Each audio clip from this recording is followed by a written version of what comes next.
Alright, Broadline Trains, and today I have a new series for you guys. So, I've came up with this series because I wanted to show a budget-friendly way of making custom loads on flat cars or any type of cars. And this is going to be mainly for post-war or O-gauge, three-wire O-gauge that uses Lionel flat cars, or mainly some Lionel flat cars. I might eventually get into some more MTH. I don't have a couple of MTH cars, but they already have custom, well, not custom, but already have loads on them, so I don't really want to destroy them. So this is for a couple of my cars that I don't have anything on them, and it's supposed to give you guys somewhat of a better idea how to budget-friendly build some of these cars. A lot of the stuff that I'm going to be using is honestly, you can go just out to a Goodwill or probably eBay or a toy store and buy some of this stuff. Now, this first custom car is going to be using some logs. Now, if you ever enjoyed Lincoln Logs, this is what this car is going to be prized of. Which, if you don't know what a Lincoln Log is, this is what a Lincoln Log is. The car we're going to be using, which I'll put over here, just give me 1 minute, is a Lionel 6819, which Lionel 6819 was used in about everything you could think of. This car was damaged. This was a previous family owner's car, and I decided to make it into a custom car. I've used this for farm equipment, construction equipment, anything, and I got to a point where I needed to glue this area over here, which I used. I don't recommend using, but I use Super Weld by JB Weld. I wouldn't recommend using them if you... The only way you would use it is if you were wearing gloves. And that's the honest truth, because when I did a station, I got it all over my hands. It was just messy, so I don't recommend you using it. So, our custom load is going to be using some bigger Lincoln Logs that I had when I was a kid, and I finally was able to bring them home from where they were originally being stored at. Which here's the Lincoln Log size we'll be using. I'm using 3, and the reason is because it kind of gives you more of a independent look. It should look right when we're done like this. Now, we're going to move our car because we do not need this yet. And the tape, which you're going to need some tape. I'm just using the plain old white tape that you can find at Office Depot or any place like that.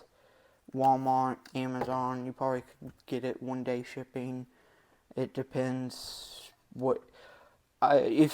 if you can figure out a better way of kind of hiding the tape, or if there's even that, you could probably glue it, but I'm not doing it, so it's honestly up to you. If you were going to be using these more of a like pop, then you can. I might make this version better sometime in the future, because I would like to put some chains on this car and something like that, and I know that would probably look 10 times cooler, so that's probably what I'm going to end up doing.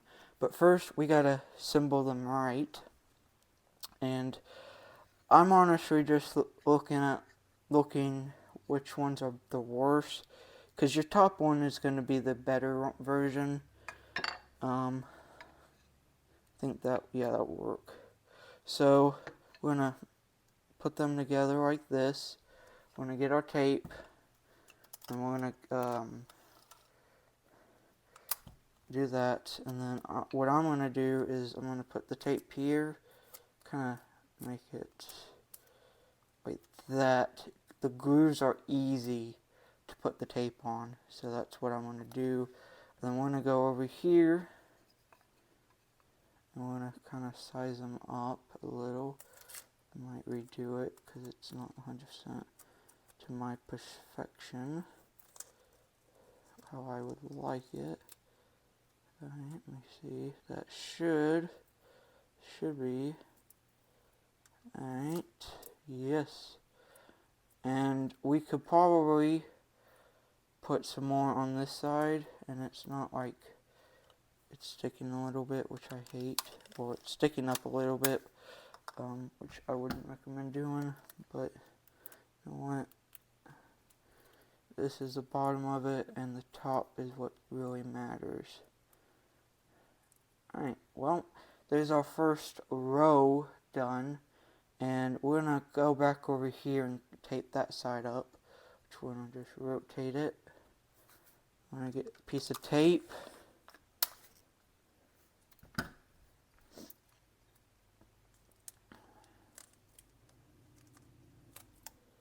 Right. On tape work. Alright, let me see.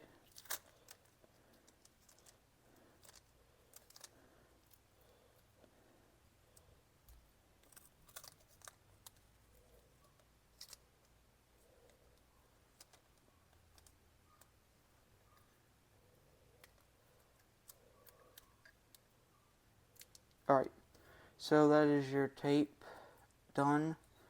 Now, what we're going to be able to do is put the final touch on it, which is going to look like this once it's 100% done.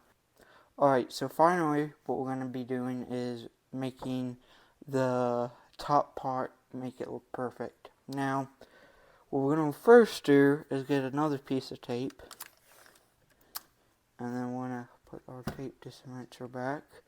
We want to put it, because this is what really matters, is how you're presenting the top part of the Lincoln log or your wood load.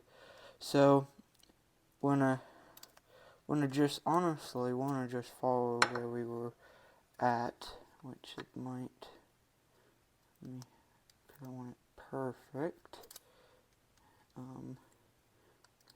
And I know the load will probably stride a little bit, which is honestly okay. Alright, so that's like that. I'm going to put another piece of tape, and we'll do a better job of that other side, because I'm not liking how it was coming out. So we're going to put a piece of tape here. Alright, I'm gonna maybe if everything works right. Maybe might be having to redo this. I'm gonna redo it, but this is how it will look like. I just don't like how the placement is on it. So I'm gonna come back when it looks 10 times better, and I'll kind of have a sneak peek of a video that happened last week of it on a flat car.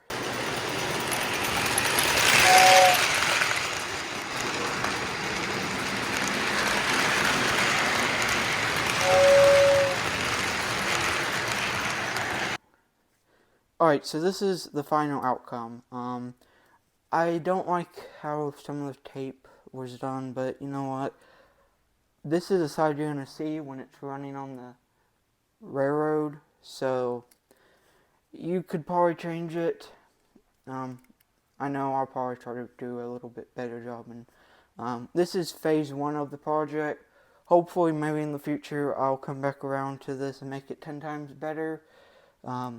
But yeah, I think that's going to be a wrap for now. This is Everything Line Now, or Broadline Trains, signing off, and I'll see you guys maybe Friday, because this is going to be a Monday upload. So, see you guys later. Out.